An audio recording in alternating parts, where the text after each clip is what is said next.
حضرت ملک الموت اسرائیل علیہ السلام نا حضرت ابراہیم علیہ السلام کی روح قبض کرنے کے لیے حاضر ہوئے تو کہا جناب چلیے آپ کی روح لینے آیا ہوں. تو حضرت ابراہیم علیہ السلام فرمانے لگے اسرائیل، یہ قاضی ثناء اللہ صاحب پانی پتی رحمۃ اللہ علیہ نے اس کو تفسیر مظہری میں لکھا ہے. حضرت ابراہیم خلیل اللہ علیہ السلام فرمانے لگے اسرائیل کیا کوئی خلیل بھی اپنے خلیل کی روح قبض کرتا ہے؟ واتخذ اللہ ابراہیم خلیلا، اللہ نے تو مجھے دوست بنایا، دوست ہو کے دوست کی روح قبض کرنے جا رہا ہے. حضرت اسرائیل نے ارادہ چھوڑا اور حضرت ابراہیم کا وہ جملہ لے کے رب کی بارگاہ میں حاضر ہوئے.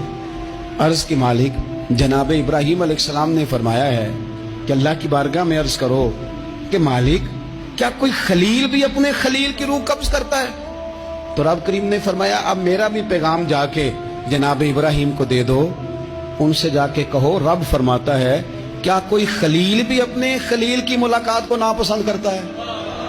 آپ کو تو ملنے کو بلا رہے ہیں، موت تو ایک پل ہے، یہاں سے گزریں گے تو جا کے محبوب سے ملیں گے.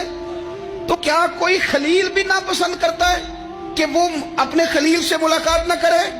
حضرت سیدنا اسرائیل علیہ السلام پیغام لے کے آئے اور کہا ہے اللہ کے خلیل رب فرماتا ہے کیا خلیل بھی خلیل کی ملاقات کو؟ تو حضرت ابراہیم تو کھول کے روئے، کہنے لگے اب دیر نہ کر، اب ذرا جلدی کر، اب ذرا جلدی لے جاؤ. اور میرے نبی پاک صلی اللہ علیہ وسلم نے فرمایا، سیاستہ میں حدیث ہے، فرمایا تم میں سے جو رب سے ملنے کو پسند کرتا ہے نا، جو اللہ سے ملنے کا شوق رکھتا ہے نا، اللہ بھی اس کی ملاقات کو پسند